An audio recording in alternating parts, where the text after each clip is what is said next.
episode 13 of the Film Bros Championship Podcast. I am Tim. With me is my co-host Patrick. How you doing, buddy? Well, hello, Mr. Fancy Pants. I got news for you, pal. You ain't leading but two things right now. Jack and shit. Jack left town. What a great line. This movie has got a million great lines. That is true. It is chock full of them. And I'm not sure which one is my favorite. Oh, boy. I don't know. Hail to the King Baby is probably still... It's got a special place in my heart. Because I think back in the day, we had this one room that was designated with the computer in it, and you eventually figured out how to change the settings on the computer. Yeah. So it changes what it says when you turn the computer off and on and all that kind of stuff. And at one point, I think one of the settings was "Hail to the King, Baby." I think I had like half a dozen lines from this movie attached to the computer with different sound effects. Like it kind of got annoying. Okay, it lasted like a month, and I had like, all right, this is too much. Yeah. You know what? I thought it was fine. I thought the one that was annoying and way too long is when you had the Top Gun version of "You Lost That Loving Feeling." I think that was what we turned the computer off with, yeah. Yeah. And it would last way too long. Yeah. Funny at first, but then you're like, oh no. Yep. Made a terrible mistake. Yeah. So anyway, Army of Darkness is our movie this week, and it is my pick. Yeah. I needed a pick-me-up after that last episode. Oh. And I think this one did just that. Good. Yeah, it was a great time. Obviously, we've seen it a lot. We've seen it countless times at this point. But although I have to say, I probably watched it a lot more in my younger days. I haven't watched it in a while in a rewatch. And still had a blast with it. Yeah, I think this was the first Evil Dead movie I ever saw. Really? I think so. I think I started with Army of Darkness, and then I went backwards, and then started from Evil Dead, and then Evil Dead 2, and so on and so forth. I think I watched them in order. Did you? Yeah. Yeah, I think I saw this at like sleeping over at a friend's house or something like that. Yeah. We watched Army of Darkness. And we're like, I had to pick up... And it's fine, because you can start with this movie because they keep on re-showing it previously on the beginning of these movies. It's funny too, because like each time, like each sequel has a slightly different way of doing it. We get a new Linda in every movie. Yeah, new Linda, and I like this one played by Bridget Fonda. Completely ignored characters from 2 this time around, but why would you need that? So yeah, but yeah. Well, there was a rights issue because this one was picked up by Universal. The other 2 were not produced by different production companies. They were independents. So they didn't have technically the rights to use everything from the previous movie. So they had to keep on which the same thing had happened from 1 to 2. They had to reshoot everything and redo stuff. Funny. Yeah. I love it. So the basic premise is our main character hero, Ash, is went away to the cabin with a girlfriend, at least in this version, and Linda, uncovered the Necronomicon, and it is the Book of the Dead, and played it stupidly, and it unleashed an evil that eventually sucked him into a portal and brought him to like the 1300s or something like that. And now he's got to basically reclaim the book to try to get himself back home. But is he going to be a badass or a coward along the way? Bit of both. Yeah. Bit of both.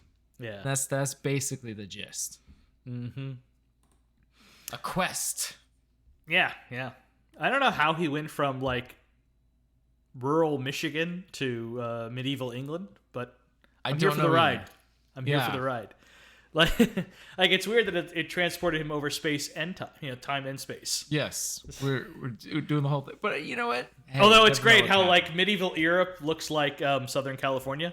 Oh yeah, it looks like in the same desert as like they filmed so many stuff in California. Like this is like the Batmobile shuts out and all that. You know. Not Batmobile, but like plenty of Star Trek episodes were filmed there. Yeah, makes sense. Makes sense. I remember that, like watching Army of Darkness for the first time and being kind of like, this is like a really weird setting for medieval Europe here. Like, I don't get medieval England. Yeah, but like this movie is a cartoon. Oh yeah. Like the first movie is a straight up horror. The second one is a bit of both. And this one's like, no, we're making a cartoon movie with horror elements. Yeah. It's way more bombastic and over the top on purpose. And it's so much fun because it nails its tone the entire time. Yeah. No, it's always funny. Yeah, it's you're never confused. You're laughing with the movie the whole time. Yeah, totally. And our man Bruce here is he's batting 1,000 in this movie. Best shape of his life. He's looking good, and he's absolutely hilarious in it. It's so top of his game. You're laughing with him, you're laughing at him, and he nails everything in this movie. Yeah. I'm gonna go very high, by the way, for hero. Oh, I think we're gonna be maybe simpatico. I think so, because it's pretty amazing. Yeah. So yeah, our hero Ash. This movie makes him working at the S-Mart. Shop smart, shop S-Mart. S-Mart. Yeah. Yeah. So keep in mind the whole time that he's just like Ash from Housewares. Yeah, he reminds you of that like at different points in the movie, right? Because I love the part where he comes out of the pit, mm-hmm. and he's threatening now everybody else. He notices everybody's kind of scared of him. All right, who's next? Yeah, who wants some? Yeah, he does that whole thing. He holds up, this is my boomstick. And then he starts giving the whole diatribe of where it is in S-Mart and how much it is. Yeah, he hilariously calls it like a Remington shotgun, but it's not a Remington apparently. Yeah. But I wouldn't know that until I looked it up. Yeah, so the movie it starts with him already being in chains. I'm a slave. Yeah. Because he landed in like the middle of a little war, and everyone's like, and like, because there's a war that just took place because one side was blaming the other side for the Deadites being around, and they stumble upon Ash falling out of the sky, and I don't think they blame each other for the Deadites. They do. No, I thought it was more like we're both dealing this, but you dared attacked us, with all this going on, and they're like, no, you attacked us while all this was going on. Right, and but then they blame like you're the one who released this evil in the land or whatever. You're behind it all. Oh, yeah, they say that. Yeah. He's like, we're dealing with the same evil. The Duke. Yeah, Duke Henry. Duke Henry was also pretty funny in his limited role, but anyway. Yeah. So yeah. He's a slave along with Henry and his men. Arthur's got him. Yeah, I love too them like attacking the car. Yes, I wrote this down in the miscellaneous. Yeah, the classic. Arthur's men are like stunned by this car. It's sitting in the middle of nowhere and like are stabbing it with their swords. Like, what armor is this? It's great. It's good fun. So Henry and Ash are brought into Arthur's castle, and Henry tells him who he is and everything like that. And that's where he says the line like, "Well, hello, Mr. Fancy Pants." And then when Ash realizes that Arthur's plans to throw him into a pit with a deadite, unarmed, he's like, "Wait!" He just starts like begging. He's like, "You gotta understand, man. I've never seen these assholes before."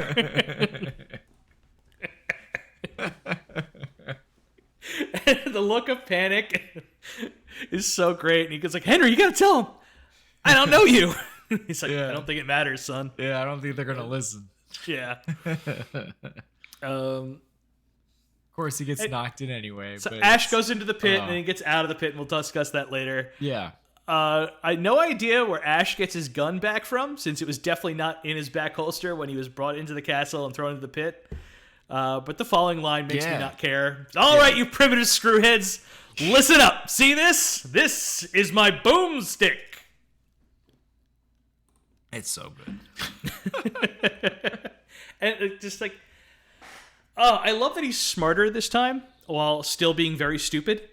He's a certifiable genius in this movie. Well, not just for that part, but I meant the part where he's like he's up on. He's not going to fall for the exact same tricks that he fell for in the first two movies. Right. But he still makes a ton of mistakes. Oh yeah. He's still a moron, but he's like, I'm not making the same mistakes. Yeah. When Arthur's about to go and touch like a deadite that's like playing possum on the ground. Oh yeah. He just grabs his Ash just grabs his hands like, wait, it's a trick. Grab an axe. What an awesome shot, though. That's such a great Raimi shot in that scene. This movie has full of them. But it's. I was taken back by that moment. You bring it up. I have a lot of notes on that where it's like, oh my gosh, the amazing, like, because we see as the audience the Deadite's face, right, and facing away from the two characters, and the Deadite's almost looking at the camera and smiling, and before Arthur goes for the body, and it's just like, beautiful. It's so good. Yo, she bitch, let's go. But to talk more about his like incredible genius, Ash creating a prosthetic hand made out of a steel gauntlet that couldn't be made today, let alone 1992. Yeah, but who gives a shit? It's cool, and we get another classic line of result. Yeah, movie. Because I mean, at least you can do. Oh right, the groovy line is amazing too. That's another one that was popped up on the computer. I mean, the tank basically he creates out of his car. Yep. The explosions and bombs he invents gunpowder from the high school chemistry book that he happens to have in his trunk. Exactly. Like he does a lot of impressive stuff. Yeah. I love how like bitter he is about being in the past too. Yeah. There's so many comments about how stupid he thinks all of these people are. He keeps calling them primitive screwheads. Yeah. Yet they like clearly are smarter than him in other ways, right? You know, you get the you say these words again. I got the stupid words, you know. He's yelling at them, and then like you said it word for word, right? Yeah, basically, yeah. Might not have said every syllable. I love like the stuff like he like mutters under his breath too. Yeah. Where you got like. Sheila comes in and she like leaves the door open. He's like, close the door. Are you raising a barn? And then he just mutters under his breath. Probably was raising a barn like the other primitives. And that's like right. And then she eventually like hits him, right? And then he goes to like after her and does the "Give me some sugar, baby," right? Isn't he that one? Yeah, that's right. Give me some sugar, baby. It's just a classic, hilarious line that Raimi came up with on the day. Oh, really? And Campbell thought was so stupid. He's like, what? No. Yeah. Apparently they did it a bunch of times where they're just like throwing lines at him. Yeah. It's like, let's try this. And just like, all right. It's impressive because I don't know many people, like, because I wouldn't call him like the most amazing actor or anything by any means, but I think he's a good actor. But I don't know how many people that could pull off the stuff he did in this movie. Because of his looks, right? He is got leading man looks, but he has this chin on him. It's almost impressive comical. Chin that makes him look like a cartoon character that lets him do this stuff that no one else could really pull off. Yeah. He's special talent. I love Bruce Campbell. He's amazing. It's impressive too in these early years how he could pull off action hero. And also be this coward at the same time. Yeah. But he still rises to the occasion and it's impressive. I love Ash. Like another part with like him talking about having experience with the Deadites. Like after evil Ash appears and he defeats him, he's like, yeah, I'm not screwing around anymore. Like I know he's going to come back. So he like ties him down and like chops him up into little pieces. Yeah. And then buries him. Like, and the severed head of evil starts like taunting him, and Ash asks him, "Hey, what you got in your face?" And then he tosses dirt on his face. Dirt on his face. Yep. Great. Great face acting. Everything with the books. Yes, I know that we're gonna get that probably more in action. No, but we're on it a little bit right now. Okay, a little bit. Just like the Ash realizing he forgot the magic words before Yeah. picking up the Necronomicon is such a great face gag. Oh, it totally is. He's so frustrated and annoyed. He's like, oh. Yeah, again, so expressive. He's so expressive, and his facial expressions. You don't even need the dialogue. You understand. He's going through completely. like all the words. He's like necktie. It's definitely an N word. Yeah, there's definitely an N. Yeah. And it's just like hilarious that he finishes up with by coughing out the last word, trying to fake the spell. So good. I love when after one of the books bites his hand, and I was gonna get into that part in action, but yeah, go ahead. But I just want to get into the facial expressions that he gives, where he's just like, and he's giving these like looks towards the book, like you like. Yeah, he vows revenge on the book that bites him. It's like, I'll get back to you later. Yeah, we can talk about the rest of the action later. I just love that with the hero again.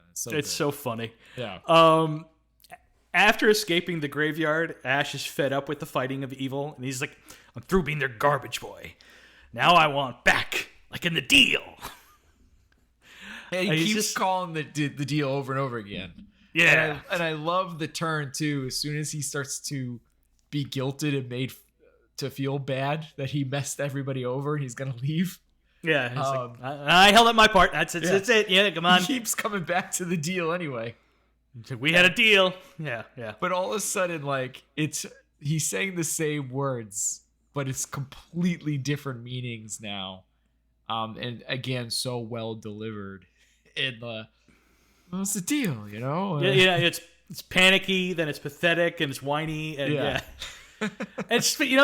if you've watched the whole series, you understand, like, he's been through a lot of crap for a long period of time. It's never ending for him. He's like, I'm done. I don't want to do this anymore. Really does.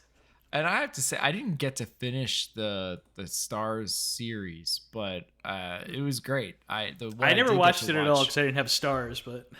Yeah, I didn't have. I got periodically. I got Stars, and then I never had it long enough to kind of like get it when seasons came back, kind of deal. I think I only watched the first two. I think, or I might not have finished the second season. I don't think. I think the whole show is streaming on Hulu, right? Yeah, it is. Oh, okay. It's on Hulu right now. I've been meaning to like go back to it and give it. Well, go to it and give it a shot. And I'd love to burn it all, but just don't have the time.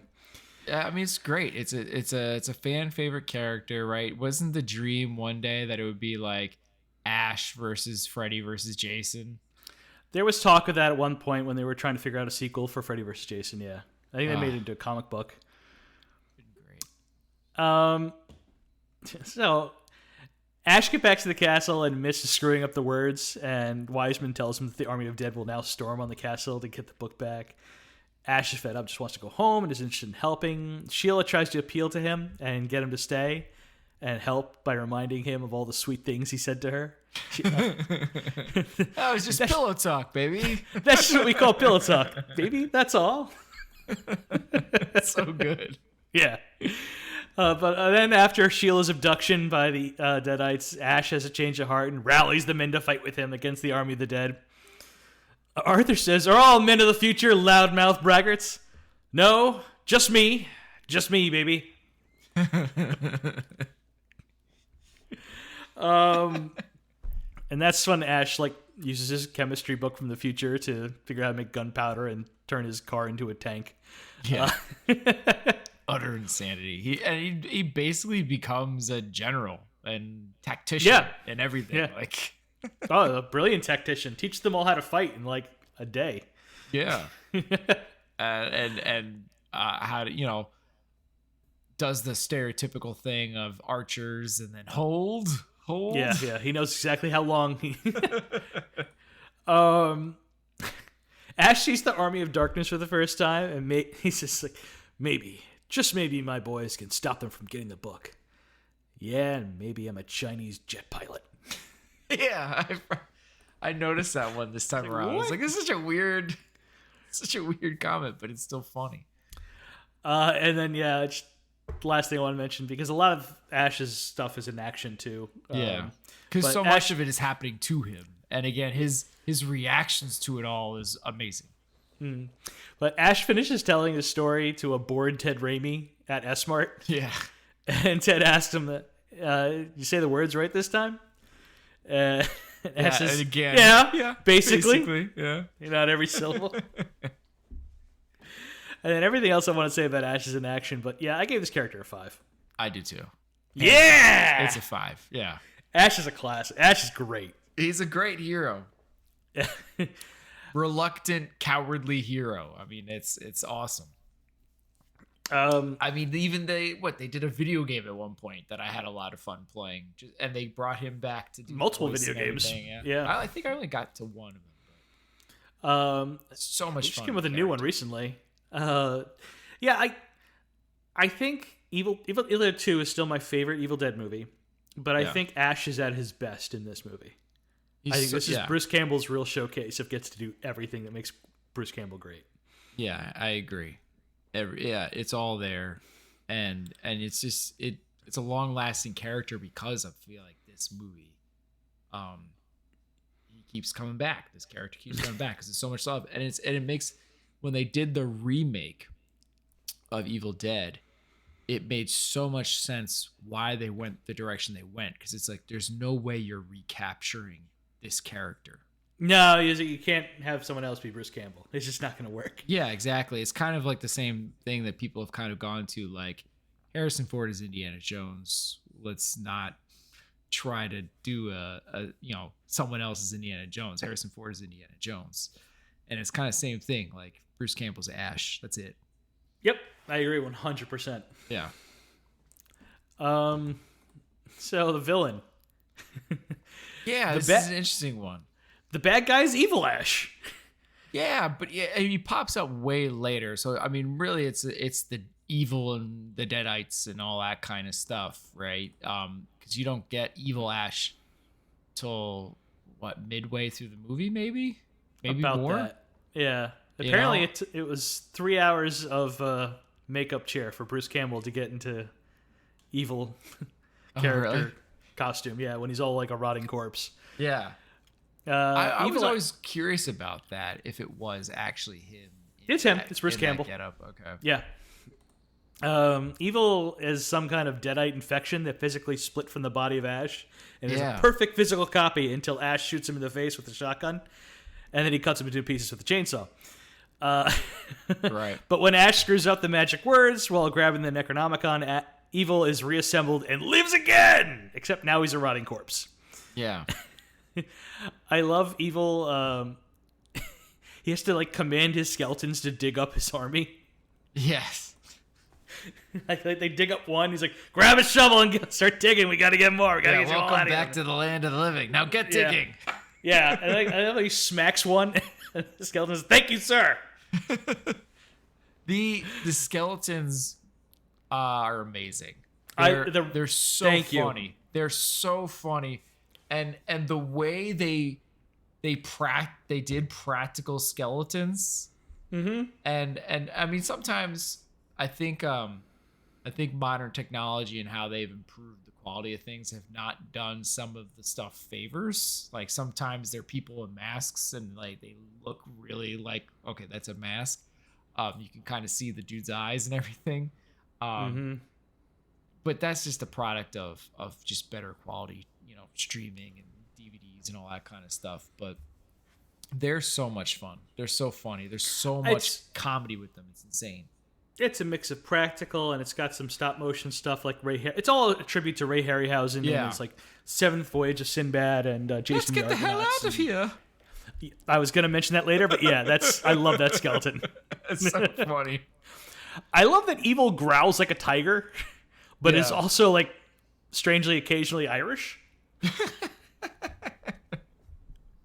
It's like, yeah, sure, we'll be that too. Yeah. Oh man, I don't even know where to begin. There's so many funny bits with the skeletons. Before that, you got Evil. The movie implies that Evil kind of rapes Sheila and possesses her, which is true to the genre that happens in the first movie. Yeah, exactly. If you've seen the original, which is real messed up. Yeah, the tree rape. Yeah. But in the foreground, you got skeleton coming across screen and says, "We got plans for you, girly girl," and drags a couple of topless women across the screen by chain. Yeah. Like, what plans? You're a skeleton. We never see these girls again. I don't know what happened. Who knows? I hope for the best. Yo, who knows what happened to Sheila?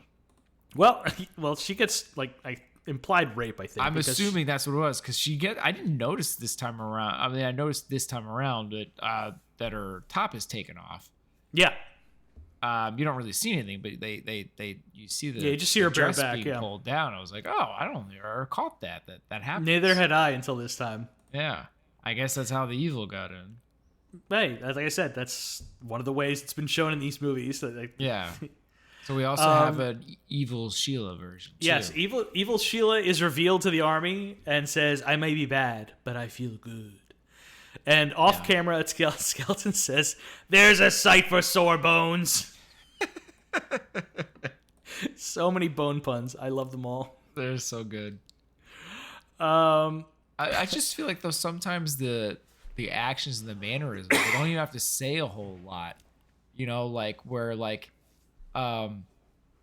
one of them will get hit with an exploding arrow and they know, but it hasn't exploded yet. And they're like, ah, ah! And then it finally blows up. But it's so funny, and the mannerisms, the way that it's great.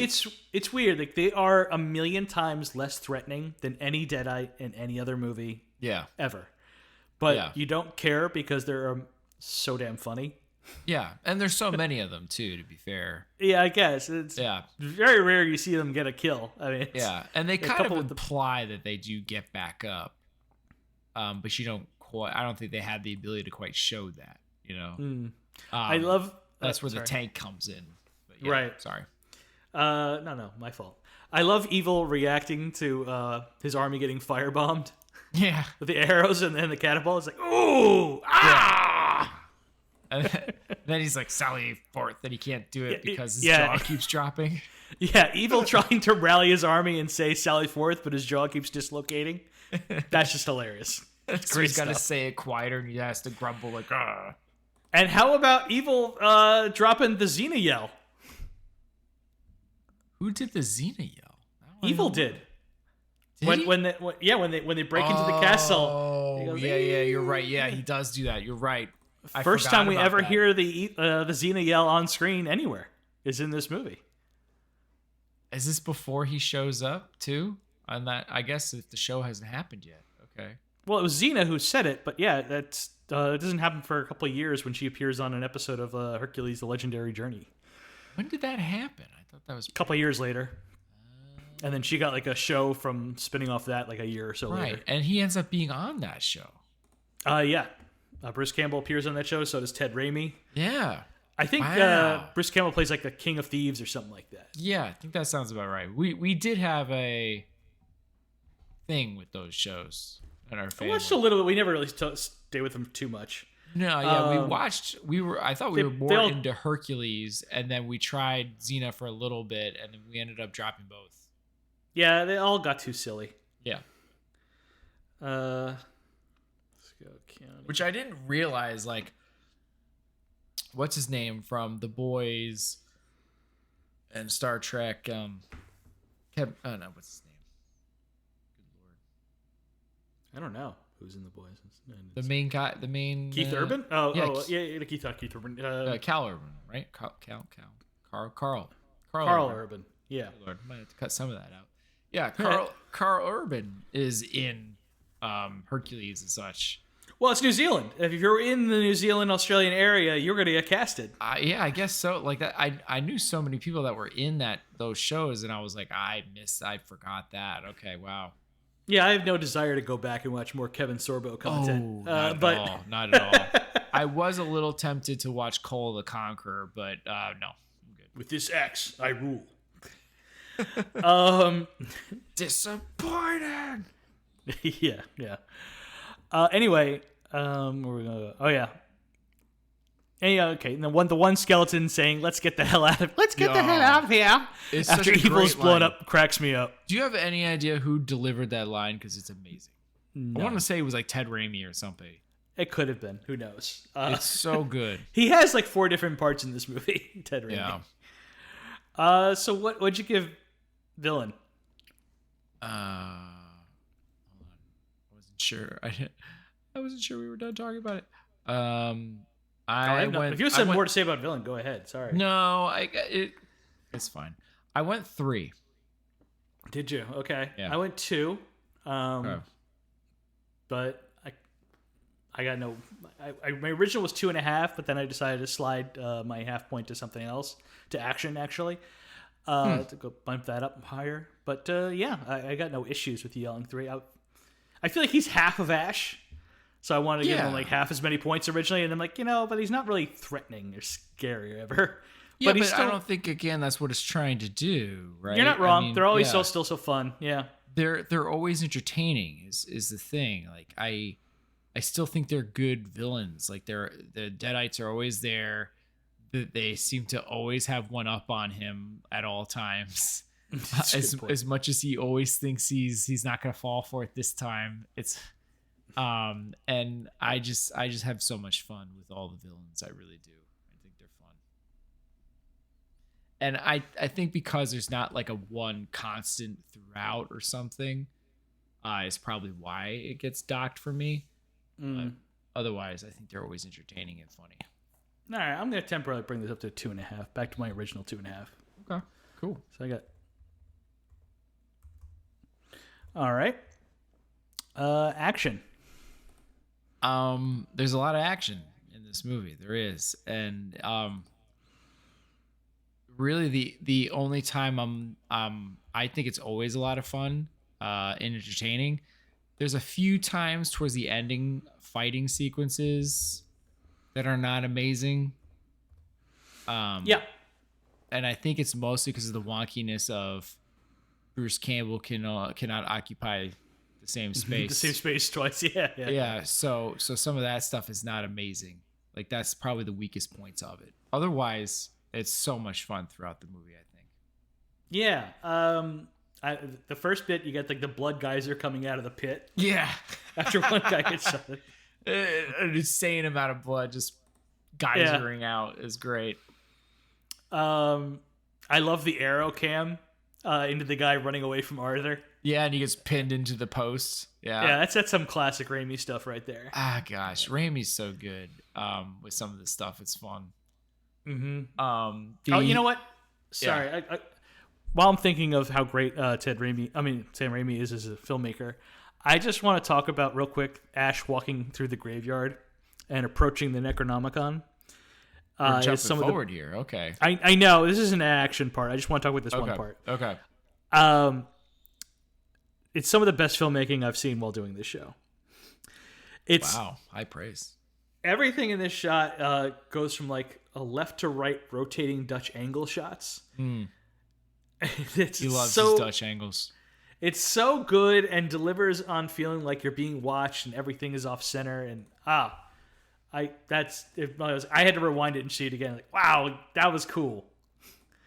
That was cool looking. Fair enough. The Deadite in the pit kicking Ash's ass is so funny. Oh yeah, we're just punching him in the face repeatedly. Punching him in the face like a whole bunch of times, then winds up for one last punch.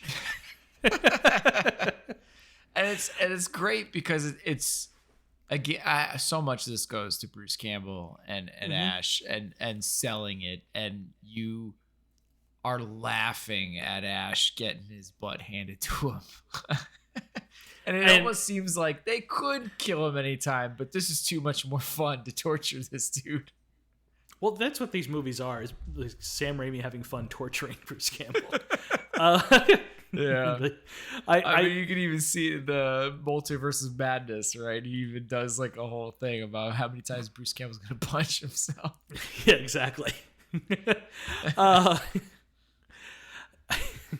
I love the Deadite flipping through the air like 4 or 5 times. Yeah. And finishing off with a crotch grab. And the sound effects in the pit fight are great too. From like when Ash hooks up with the chainsaw. Yes, that whole scene's amazing. How he just perfectly gets it into his little stump and thump. It's such a great action sight of him jumping in the air and almost like frozen in time as it goes in. Yeah, like leaping like Michael Jordan together. Yeah. And then like he takes off his belt and whips it, and he makes the Indiana Jones sound effect when it goes around the chain so he can get out of the pit. Yeah. But then another Deadite comes and he's got to try to kick it off in time. It was great. Let's see. Then you got the fight with the she bitch in like the throne room or whatever. Right. Yeah. Where he like kicks it, makes it spin, shotgun blast, kick, spin, shotgun blast, shotgun blast, uppercut, and then a behind the back shotgun blast, followed by a shudder of enjoyment or satisfaction. Yeah. It's like, I'm wondering though, like, does it end up just going in a pit? Because how does it just die from shotgun blast? Well, that is proven not what's going to kill these things. It does sometimes and not other times. It just takes a lot of them. Yeah. I guess so. Yeah. It's inconsistent, that's for sure. Yeah. Let's see. I love you got to have a POV chase in an Evil Dead movie. This one isn't as good as 2, but I still love the quick zoom close-ups when the Deadite Mist is trying to get into the windmill with Ash. It's really good. I have to say, as much as this one's supposed to be more comical, obviously it's going for more humor. But as soon as you get the noise and the camera, it's like, man, this is still creepy. This is still kind of freaky. It's amazing how well that worked from way back of the original Evil Dead, and you can back when I think he was like on a bicycle, trying to hold the camera. But it works. And I love how it's on horse at first, and then it's on foot. He falls into a mud pit. Falls into the mud pit, of course, and then he's in the windmill, and then the banging, as it's trying to get in, he's trying to hold it back and all that, and like the zoom on all on bits of the door. Every time it zooms in almost with every bang or whatever, right? Yeah, it's so cool. It's great, and it's odd because it's like it actually is like, wow, this actually got less whimsical. This actually got a little bit more tense here for this one moment. I love the mini Ashes that pop up out of the mirror that freaked Ash out. Yeah, when he gets in the windmill, high pitched talking and squeaking. Let's go! Let's get him! Yeah, they like everything else in this movie, beat the crap out of Ash. Yeah. The gag with needing a spatula to get his face off of a hot stove is great. Like, this is like the most cartoon, and it's still funny. I mean, it's a straight out of Gulliver's Travels, right? And he's after that, where he's tight, he slips, he falls down, he knocks himself out, he wakes up Gulliver style. Travel style, tied down. Like, what a dream! And then it's like, oh no, I can't move. And like, there's like this bit of green screen that's really bad. Where they close his nose, so they opens his mouth, and like one dives in. Doesn't it say like Geronimo or something too? They say Geronimo, and then he gets up and he's like, oh yeah, it starts hurting him inside, so he grabs like a pot of boiling hot water, and he's like laughing, hurting himself as he's drinking it to like burn it to death. He's like, who wants some hot chocolate? As he's like doing it, he's like, oh, and I forgot to mention where he starts chasing one of the little guys. He starts doing like the London Bridge. London Bridge is falling down. Yep. And then like the one he's chasing grabs a nail and sticks him with it.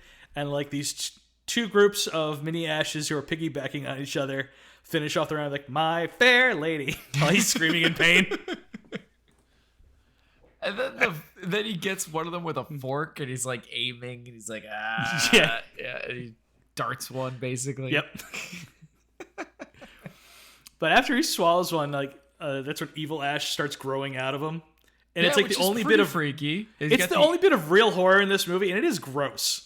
Seeing like the eyeball pop out of his shoulder. But yeah, the eyeball was freaky. But yeah, and the chase I thought was freaky. But yeah, sure. But then we're back to comedy almost immediately with him popping out. Yeah. The overhead shot of him running out of the windmill. And he's like, "Oh God, it's growing bigger!" And then all of a sudden he's got a second head, and then that thing keeps on getting larger and splits and they're like into its own crab body. Walking into a tree and stuff. It was kind of fun. It's a real Three Stooges fight between the two of them. I mean, to be fair, I felt like even the stuff with the little versions of him were almost Three Stooges like at times too. Yeah. So they are split into two people now fully, and Evil explains, "I'm bad Ash, and you're good Ash." And then Evil dances around and beats up Ash while chanting "Little Goody Two Shoes." A lot, yeah. Yeah, and then Ash. Yeah, Ash has enough and shoots him in the face. And another iconic line: "Good, bad, I'm the guy with the gun." It is well delivered too. Yeah, it's well delivered. I forgot about that one. Yeah, it's great. And also, Evil Ash gives like a kind of look too when it is stuck in his face. It's great. Yeah. Ash versus the 3 Necronomicon books. Just great stuff. It's amazing. He gets sucked into a hole in one, and then he comes out like deformed and elongated, and does the whole like shaking bit, which has been done, but it's fun to see him keep shaking to get his face back to normal. Yeah, somehow they make his chin even larger. Yeah. Takes him 3 shakes, but he gets back to normal. Yeah. Then I love him going for the top book, but thinks better of it and goes for the middle book instead. And the look of pride as he's sure he's figured out the right choice is priceless. He's like, okay. Oh, you almost got me. And then, of course, the middle book bites the shit out of him. And it turns into almost like a bat type thing, and it's flying at him, and it does several passes at him. Yeah. And that's where he does that little, like, we'll get back to you later. Yeah. Vow revenge on this book. And he's, like, holding his hand. Ooh. Like. So, Ash grabs the book, screws up the words, and then all the hell starts breaking loose in the graveyard, and the skeletons start popping up from the ground, getting him. And he falls down, and they beat the shit out of him. My favorite part of all this is where he, like, screams directly into camera, and then like 20 skeletons come out of nowhere and just punch him in the face all at the same time. I like where he thinks he's catching on, and he's like, I'm gonna put my hand right between my eyes, so you prevents him from being poked in the eyes. Two different skeletons come from different angles to get him in the eyes. Yeah, it's great. Or like I think one just goes completely in his mouth. Yeah. At one point, there's a lot. That's a lot of Three Stooges type of stuff there too. Exactly. It works and it's funny. Because Bruce Campbell sells it. That's what it is. Yep. I like the flying deadite that flies in and abducts Sheila. It looks cool, but like the flying looks terrible. But like the actual design of the creature looks cool as hell. Yeah, I mean the mask is really rigid and obviously can't move much. But at all. At all. But yeah, it does. It looks pretty gnarly. Yeah. Let's see. Oh, I love. So Ash turns the classic into the classic. By the way, for everyone who doesn't know, is this Oldsmobile that's in every single Sam Raimi movie. Everyone. It was his car, and he makes sure that the car appears somehow in every movie. Hold on to your roots, you know. Yeah. So he turns the classic into a blade spinning tank, and it's so damn silly, but I love it, and I especially love the casual bye when he blows away a skeleton that crawls onto it. Yeah. Oh yeah, he does a little shotgun blast to the one. Like he's like laughing like a maniac while he's chopping down the whole army, and then like somebody tries to climb on, and he's like, bye. Yeah, and I mean it's still fun, even though they do try to get away with the skeletons who you want to see them get hit and destroyed, but at the same time you can't really show that they can't move when you can't, because you got to show them the whole body when you're getting them hit. Right. So, yeah. How are we gonna get away with this? Because usually it's only half their bodies being shown, so you can get away with them being moved by other people, basically like puppeteer style. So they have to basically do a slow motion shot. Yeah. but it starts immediately in slow motion. So it's supposed to try to hide the fact that they're just stationary, but they still have like normal like voices. Oh no, like kind of stuff. Like, it works. I mean, it's a little definitely silly, but it's still funny. Ash gets distracted by evil Sheila and turns the car tank out of control and jumps off. The classic barrels through a fire and flips and explodes. Yeah. Tim, we got an exploding car again. We got an exploding car, even in a horror season. There you go. It made no sense that it exploded, but who knows how much gunpowder he might have been storing in that thing for reasons unknown. Man, he had a lot of gunpowder for all those arrows and still be able to do shotgun blasts and everything. Yep. Well, he had like a spare like half box of shells in his trunk too, which turned out to be quite a few. Yeah. Let's see. Evil Sheila tries in vain to stab Ash with a spear. Yeah. It's another Stooges type scene here. It is. It's so like full-bodied. I don't even know how to describe the shot, but yeah. He's constantly like moving out of the way, and yeah. Anyway, it's all done in vain, and Ash kicks her down the pit.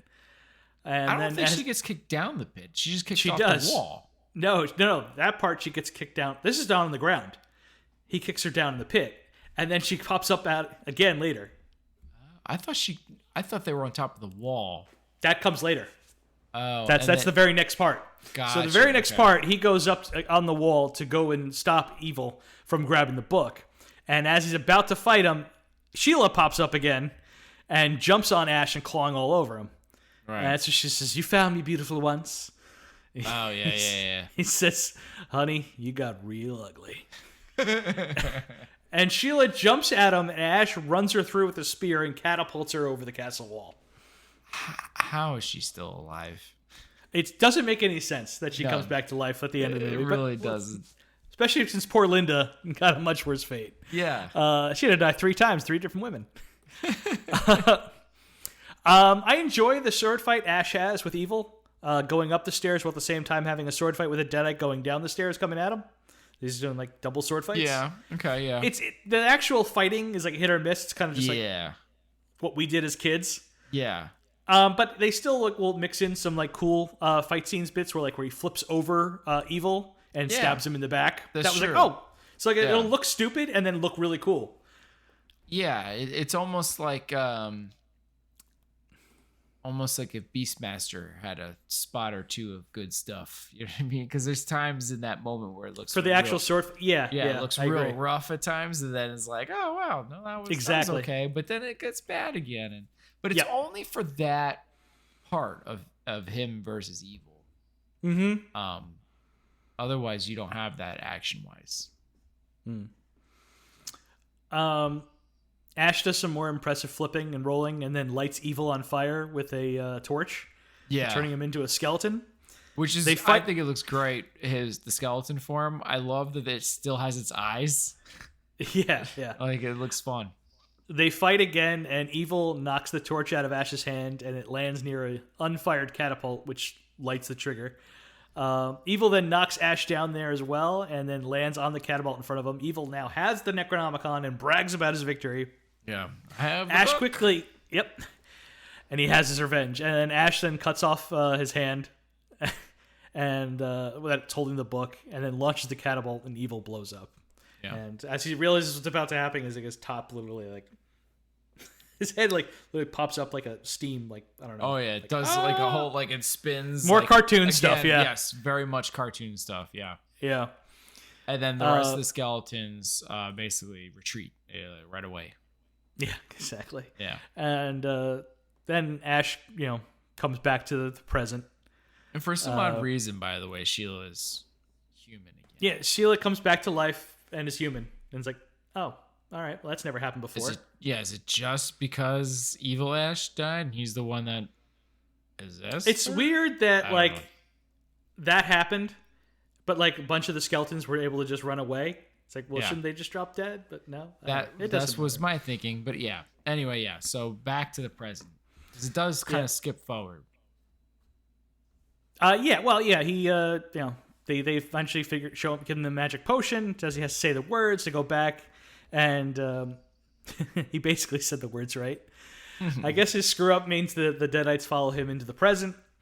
Yeah. So a Deadite appears in S-Mart and attacks a girl who likes Ash's story. The girl, by the way, who told him that she liked his story, Yeah. that was Linda from The Wedding Singer that broke Adam Sandler's heart in the beginning of the movie. Oh, I didn't catch that. Okay. So Ash jumps on like a moving cart and then shoots the Deadite like 5 times. Gets them. That's right. And the Deadite threatens to swallow a soul, and that's where Ash says, "Come I'll get some." swallow your soul. Yep. Ash shoots the Deadite like a dozen more times, finally killing it. Yeah, flips it up into the air, jumps on the thing, catches it, and then shotgunning it, and then more shotgunning it, and yada, yada, yada. Yeah, he tears off his work smock, Yeah. that he's still wearing the shotgun holster, but it's on his like leg now. Yeah. Grabs the girl he just saved and says, "Hail to the king, baby," and gives her a smooch to end the movie. A good end of movie kiss. Love it. So what did you give Action? You're probably not going to like it, but I gave it a 4. I gave it a 3.5, so I'm not angry. Okay. I just, it's just so much. Again, it's so much fun. Mm-hmm. It's so much fun. Like, it's not like, again, the only reason why I didn't go further probably is because of, some of the junky kind of sword fight parts were not great. There is some jankiness to this, some cheapness to it. It's very little of it is horror. So like I would give like the action in Evil Dead 2 a higher grade. Yeah. And for this genre. Yeah. But it's very, very funny and it's fun. It's fun. It's fun. Like, for what it was doing and its mission, I think accomplished. I agree. So, but yeah, it's not a straight up horror. It's more comedy with horror elements. So yeah. Yeah. Mentor sidekick. Yeah, this is kind of where I. This is the weakest category. Yeah, for sure, without a doubt. So I mean, what are you gonna do? The wise man and Arthur, Henry and Sheila? Is that it? Basically, I basically only wrote up Arthur and Sheila, and I did very little for both. Yeah. I said Arthur, the Lord, King of the Land, I guess. Not sure what his actual title is. Yeah, because they call Henry a duke, but they don't call Arthur anything. Not that I noticed. Just Lord, I think. Maybe Lord, yeah. Yeah. He's looking for anyone to blame for the Deadites that are across the land, and he is taught a lesson in humility by Ash. Right. He has an impressive unibrow. I was more taken back by his haircut. It's almost like a mullet. I love where he yells for Sword Boy. Sword Boy! He does it too later. He calls for Torch Boy. Torch Boy. I hope it's the same guy. I take it back. I hope it's different guys. You never see Torch Boy, really. Right. I think it's Sword Boy. Do you even get his face? I know. I'm not sure. I don't think so. Which is funny. Yeah, he like grabs the sword and kicks the guy over to release it from its scabbard. I was hoping Torch Boy was like Ted Raimi or something. It might have been. Who knows? I thought it was adorable when Arthur and Henry victoriously hugged it out at the end of the movie. I guess, sure. Very quick, but yeah. That's all I have to say about Arthur. Yeah, that's it. Sheila is there. Sheila is there. She hates Ash because she thinks he killed her brother. Then she loves him. Then she's possessed in evil and tries to kill him and dies. And then after evil's blown up, she's revived and good again. She's pretty boring. Yeah. And, she gets to do like 2 seconds of fun when she's evil, I guess. That's about it. I gave this category a 1. I also did too, but I also want a special shout out Ted Raimi for being able to count on his steel. You can count on my steel. Yeah. And then he's in the shop at the end. Like, he's like all over the place. I think he's got like 2 other parts too. Yeah, I know at least in the 2. Movie. Yeah. It wouldn't surprise me if he was like Torch Boy and stuff. Wouldn't I? Really wouldn't. So yeah, I also gave the category a 1. So I had the final movie at 12. I had it at 13. Interesting. That's a dilemma for you, isn't it? I have it tied with Dead Alive. Yeah. It's tricky. I have such a longer connection with this movie over Dead Alive. Mm-hmm.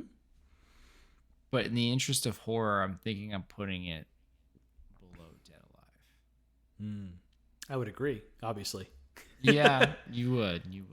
Yeah. So that's where I'm thinking I'm putting it. All right. Interesting. Yeah. So let's see. Once again, the weird Bridget Fonda cameo as Linda number 3 was part of reshoots. Bridget Fonda was a huge fan of Evil Dead 2 and really wanted to work with Sam Raimi.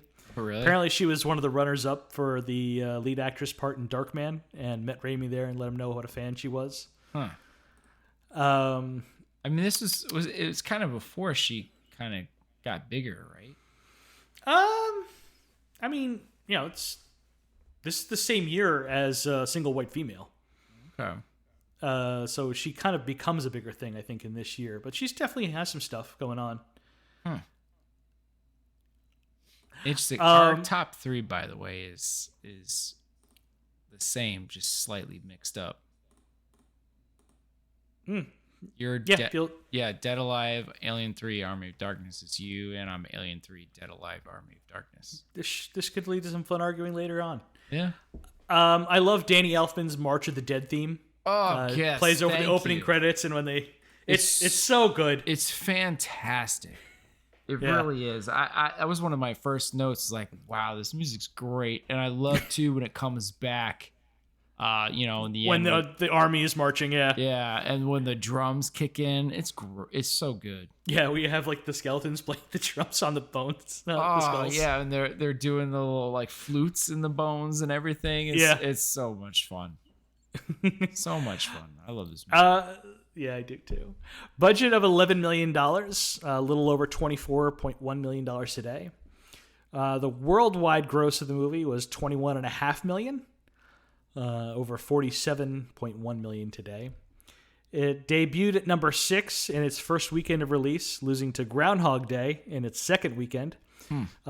Also lost to Homeward Bound in its fourth weekend. Summersby in its third weekend. The Crying Game in its first week of wide release. Wow. And Aladdin in its fifth week of release. Wow. I mean, there's some tough competition. Right. It also had to sit on a shelf for a year. Oh, really? Yeah. Should have come out sooner. It was originally supposed to come out in the summer of 1992, and it came out, I think, in the February of 1993. It had premieres internationally in 92, but it didn't hit wide release in the United States until 93. Wow. So we're slightly cheating. Yeah, well, like I said, to fill out the year and have more fun. Okay, fair enough.